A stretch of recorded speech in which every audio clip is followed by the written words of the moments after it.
वो बार बार video leak कैसे हो गया इसी पर अड़े हुए हैं। आपको क्या नजर आ रहा है तस्वीरों में? जब पहली नजर में जो ज्ञानव्यापी के भीतर की तस्वीरें मीडिया कैमरे के सामने आई और पूरा देश देख रहा है, उस पर क्या है आपकी टिप्पणी भाटिया साहब? क्यों आई मीडिया में? देखिए चित्रा जी, हमें भी वही नजर आ रहा है जो पूरे विश्व को नजर आ रहा है। भोलेनाथ का शिवलिंग है, शिवलिंग शिवलिंग ही रहेगा चाहे ये कुछ कहें। मेरी वॉइस एको कर रही है, ठीक करवा लीजिए। ठीक है। देखिए अभी तक की जो चर्चा हुई और जो तथ्य सामने आए हैं उस पे एक बात जरूर कहूंगा, हिंदू पक्ष के पास कुछ छुपाने के लिए नहीं है, क्योंकि सत्य बाहर आ रहा है। सत्य को कोई परेशान नहीं कर सकता, पराजित नहीं कर सकता। और मुस्लिम पक्ष के पास कुछ दिखाने को नहीं है, इसीलिए घबराए हुए हैं। आप मुझे बताइए, अगर न्यायालय फैसला कर देगा, सच बाहर आ जाएगा, दूध का दूध पानी का पानी हो जाएगा, तो इनको दिक्कत क्या है? और किस तरह की बात करते हैं AIMIM के प्रवक्ता, नाम में मुस्लिमीन है और इसीलिए ऐसी बातें करते हैं।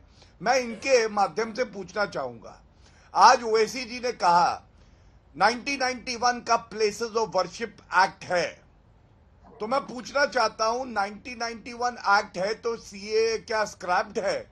आप बताइए, CA को मानेंगे? वो भी तो एक कानून है। ये ओवैसी जी से पूछेगा। दूसरी बात, इन्होंने कहा कि मुकदमा डाल के हमारी मस्जिद को छीन लिया। अरे राम मंदिर जहां बन रहा है उसको किसी प्रमाण की आवश्यकता नहीं है, मुकदमा डालना गैर कानूनी हो गया। और ये जो लंबित मामले में मदनी जी एक भीड़ तंत्र की, बीच में मत बोलिए, बीच में प्लीज मत बोलिए, मुकदमा डालना लोकतंत्र में गैर कानूनी हो गया चित्रा जी। लेकिन मदनी जी और सारे मुसलमान इकट्ठे होकर भीड़ तंत्र की ताकत दिखाएं, न्यायपालिका पे दबाव बनाने की कोशिश करें सब जुडिस मैटर में, ये गैर कानूनी नहीं है। ठीक है। अब आप बताइए ऐसे दोहरे मापदंड कहां से लाएंगे? तीसरी बात चित्रा जी, बस एक बात और कह दूं, ये बार बार जो कहते हैं ना कि शिवलिंग है, या तो आप पूछती हैं ये फुव्वारा चलता कैसे था? औरंगजेब इसको फूंक मारता था लगता है, और जैसे जैसे हम खो देंगे ये लोग खो देंगे, इसीलिए ये डरे हैं। और ये खुदाई चलती रहनी चाहिए, क्योंकि ये लोग कहते थे हम खुदा के अलावा किसी से नहीं डरते। जो खुदा के अलावा किसी से नहीं डरता वो खुदाई से क्यों डर रहा है? इस पर जवाब दे दीजिए मन्नान साहब। हमारे साथ विष्णु शंकर जैन भी इस वक्त जुड़ चुके हैं, हिंदू पक्षकार के वकील, उनके पास में जाऊंगी, लेकिन मन्नान जी पहले आपका जवाब। पहली बात तो जैसे आपने गौरव भाटिया को सुना है और जैसे आप उनको बीजेपी के मिनिस्टर को सुन रही थी, वैसे सुनिएगा, हमें डिस्टर्ब मत कीजिए। बोलिए। पहली बात ये बताइए कि काशी विश्वनाथ में जो शिवलिंग रखा हुआ है और जिसकी हिंदू भाई पूजा करते हैं और जिसके लिए मोदी जी ने इतना खर्च करके वो शिवलिंग वहां इस्टेब्लिश किया और उसको भोलेनाथ का सिंबल माना जाता है, आपके यहाँ सिर्फ ज्योतिर्लिंग 12 हैं जो नेचुरली प्रकट हुई और बाकी सब बनाई गई शिवलिंग है। तो क्या आप काशी विश्वनाथ में जो रखी हुई शिवलिंग उसको असली शिवलिंग मानते हो कि ज्ञानवापी मस्जिद में फव्वारे को शिवलिंग मानते हो? पहले फैसला तो इस पे कर लीजिए। दूसरी बात यह है कि आप जो है एक नाजायज तरीके से लीक वीडियो को लेकर आप उस पर डिबेट करा रहे हो, क्योंकि जुलाई तक अब कोई बहस होनी नहीं इस पर, तो इसलिए आप मीडिया ट्रायल करा रहे हो। आप जो है फव्वारे को शिवलिंग कह रहे हो और हिंदू धर्म के लोगों को गुमराह कर रहे हो, और गुमराह करके आप जो है ये बताना चाहते हो कि ये शिवलिंग है, ये मंदिर है। मान लिया कि ये तो मैं मानता हूं, अगर ये मैं कह रहा हूं कि अगर ये मस्जिद किसी तरह से बनाई गई हो, फिर भी प्लेसेज ऑफ वर्शिप एक्ट 1991 ये कहता है किसी तरह से भी बनाई गई हो, मतलब क्या है? जब तक ये कानून आपने मान लिया ना, आपने तो मान लिया ना मन्नान साहब। अब देखिए आप तो मान रहे हैं, ये कानून रहेगा, आप मान रहे हैं, आ गए ना अब उस लाइन पर 1991 इसी वजह से अटके हुए उसी पर।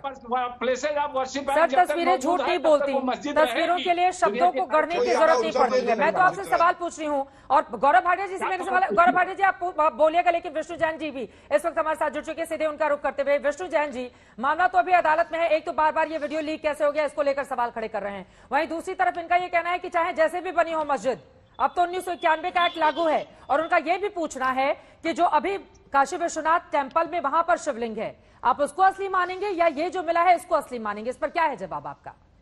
देखिए, सबसे इंपॉर्टेंट बात है, जो इस समय काशी विश्वनाथ में शिवलिंग है वो सांकेतिक ज्योतिर्लिंग है, वो रियल ज्योतिर्लिंग नहीं है, ये सेटल्ड लीगल प्रपोजिशन है। अच्छा, दूसरी बात जो आपने कही, वो रियल ज्योतिर्लिंग हाँ नहीं ये है। आप सुन लीजिए सर, उनकी बात सुन लीजिए, फिर बोलिएगा मन्नान साहब आप एक बार सुन लीजिए उनकी बात। और दूसरी बात यहाँ पे मन्नान भाई ने बात कही, दोनों लोग बोलेंगे। अब्दुल मन्नान साहब वो रास्ते से हमारे साथ जुड़े हुए हैं, उनकी आवाज साफ नहीं आएगी, एक बार उनको सुन लेते हैं फिर लौटूंगी मैं आपके पास। विष्णु जैन जी। दूसरी बात मन्नान साहब ने एक बात कही कि अगर कैसे भी बनाया गया तो मस्जिद है, मुझे लगता है ये इस्लामिक लॉ के हिसाब से भी गलत है, क्योंकि इस्लाम के हिसाब से सबसे इंपॉर्टेंट फैसेट है कि किसी भी मंदिर को तोड़ के आप मस्जिद नहीं बना सकते। दीन मोहम्मद के जजमेंट का पैरा 40 पढ़े, उसमें बात, अगर चित्रा जी रनिंग कमेंट्री, चित्रा जी अगर ये बगल में रनिंग कमेंट्री करते रहेंगे तो कोई दूसरा पैनलिस्ट कैसे डिबेट करेगा?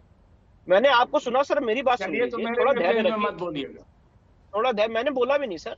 और देखिए मैं ये कहना चाहता हूँ, दीन मोहम्मद के जजमेंट में पैरा 40 में स्पष्ट रूप से लिखा हुआ है कि आप मंदिर को तोड़ के मस्जिद नहीं बना सकते, उस जजमेंट को भी ये मानते हैं। तीसरी महत्वपूर्ण बात, जो लीकेज की बात की गई है, चित्रा जी मैं कहना चाहता हूँ, यहाँ पे हमारे सीनियर एडवोकेट गौरव भाटिया साहब भी बैठे हैं। आज हम उस ज्यूरिस्प्रूडेंशियल एरा में जी रहे हैं जहाँ पे कोर्ट की प्रोसीडिंग्स भी लाइव टेलीकास्ट होने की बात हो रही है। गुजरात हाईकोर्ट फर्स्ट हाईकोर्ट है इस देश का जिसने कोर्ट की प्रोसीडिंग्स को लाइव टेलीकास्ट किया है। और जो स्वप्निल त्रिपाठी का जजमेंट है उसका पैरा 107 क्या कहता है कि लोगों को कोर्ट की प्रोसीडिंग जाननी चाहिए, सारे डॉक्यूमेंट जानने चाहिए कि वो पब्लिक ओपिनियन बना सके और कोर्ट की प्रोसीडिंग में पार्टिसिपेट कर सके। सबसे इंपॉर्टेंट प्रपोजिशन ऑफ लॉ क्या है? ये जरूरी नहीं है कि न्याय हो, ये जरूरी है कि ये देखा जा सके कि न्याय हो। Justice must not only be done but it should have been seen to be done. और इसीलिए अगर आप स्वप्निल त्रिपाठी का जजमेंट देखेंगे तो उसमें सारे प्रपोजिशंस ऑफ लॉ लिखे हुए हैं। और मैं एक बात कहना चाहता हूं, ये पब्लिक डॉक्यूमेंट है, ये कोई सीक्रेट डॉक्यूमेंट नहीं है। कोर्ट ने ये नहीं कहा था कि एडवोकेट कमिश्नर अपनी रिपोर्ट सील कवर में दे, ना कोर्ट का कोई गैग ऑर्डर था मीडिया के ऊपर या किसी के ऊपर। तो अगर लीक हुआ है तो उसका जो भी कॉन्सिक्वेंस है वो कोर्ट देखेगा, उसको तय करेगा सीपीसी के तहत जो भी व्यवस्था बनी हुई है ऑर्डर 39 में।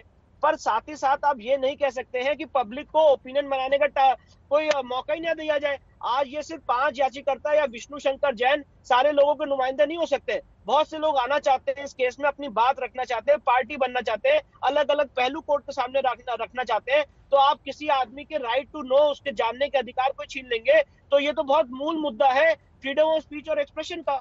इसीलिए चित्रा जी मैं कहना चाहता हूं, लीक हुआ वीडियो, अब जो लीक हुआ है उसके जो कॉन्सिक्वेंसेज वो फ्लो करेंगे। पर आप ये नहीं कह सकते कि इस लीक वीडियो पे चर्चा ही ना हो, लोग बात ही ना करें। अगर वहां पे आप शिवलिंग को फव्वारा बता रहे हैं, हमारी आस्था के साथ खिलवाड़ कर रहे हैं, तो लोग बोले ही ना।